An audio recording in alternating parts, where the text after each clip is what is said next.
Olá, um dos livros mais interessantes, mais intrigantes da Bíblia Sagrada certamente é o livro de Jó. Quando a gente lê o livro de Jó, principalmente no seu capítulo de número 1, nós ficamos impressionados.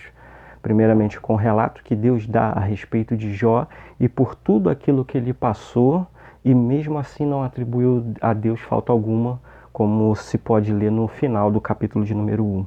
Tá? Então, para que a gente possa somente agora se relembrar de como foi esse capítulo de número 1 da vida de Jó, né, lá registrado no livro que leva o seu nome, nós vamos agora rememorar isso através aqui do texto sagrado. Né? Quando a gente lê o capítulo 1 de Jó, logo no primeiro versículo, já vai dizer assim: havia um homem na terra de Uz, cujo nome era Jó, e era este homem íntegro, reto e temente a Deus, e desviava-se do mal.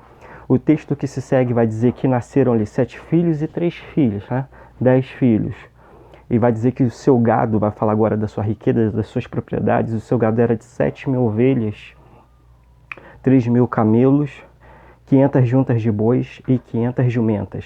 Eram também muitíssimos os servos a seu serviço, de maneira que este homem era o maior do que todos os do Oriente.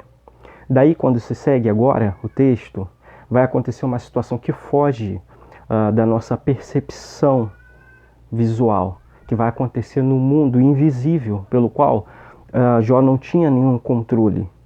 Vai dizer que quando os filhos de Deus, os anjos, vieram lhe prestar relatório, veio junto a ele também Satanás. E Deus pergunta para Satanás: observaste o meu servo Jó? Não há ninguém na terra como ele, homem reto, temente, desvia-se do mal e sincero. E o diabo, Satanás, diz para Deus: sim, mas o cercaste de bênção. Tira o que ele tem para ver se ele não blasfema em tua face. Então Deus disse para o diabo: vai lá e toca em tudo que ele tem, apenas não lhe tire a vida, não lhe toque.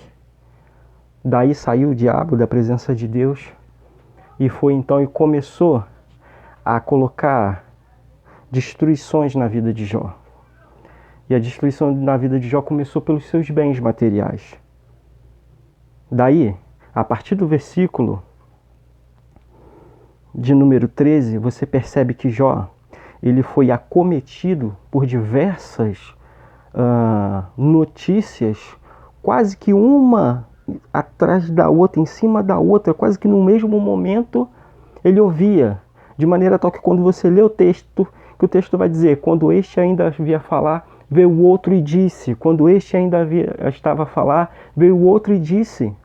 Não dando tempo nem de se recuperar da notícia ruim e já recebendo logo outra por trás.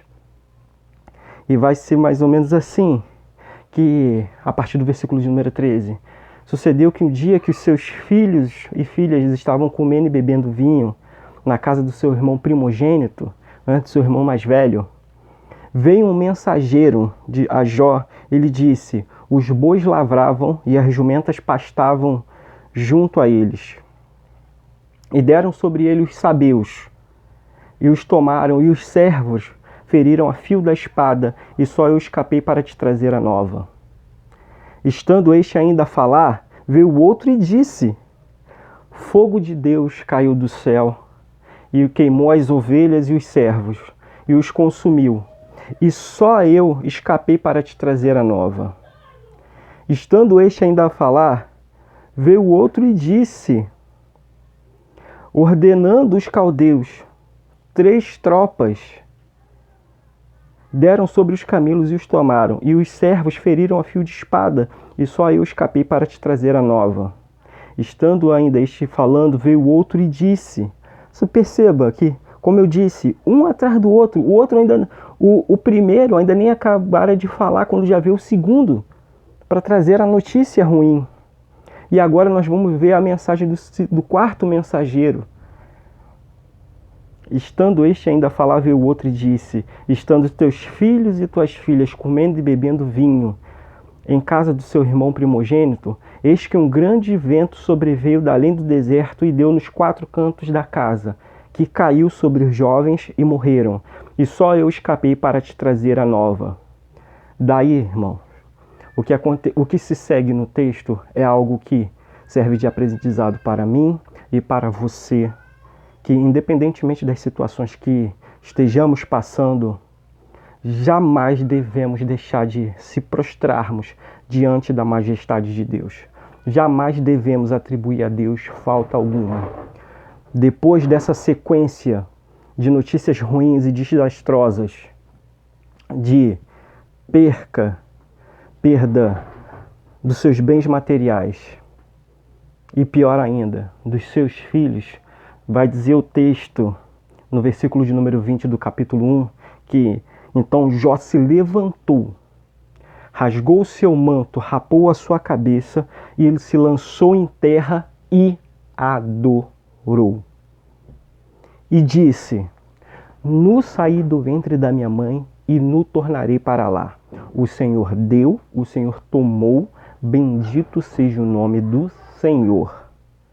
Jó, e o texto no versículo 22 ele vai dizer: Em tudo isto, Jó não pecou, nem atribuiu a Deus falta alguma.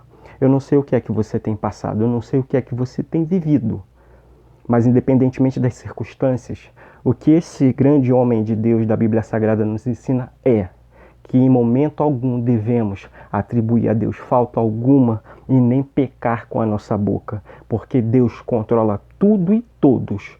Nós somos ovelhas do seu pasto e Ele o nosso pastor. Ele sabe de todas as coisas, Ele faz todas as coisas. Ainda que essas coisas aos nossos olhos pareçam ruins, Deus está sempre no controle da história. Nada foge dele. Tudo está como que diante dele. Então, todas as vezes que você passar por um problema, olhe para o capítulo 1 de Jó e veja a reação que esse homem teve diante das adversidades. Em tudo isto, Jó não pecou com a sua boca e nem atribuiu a Deus falta alguma. Deus abençoe.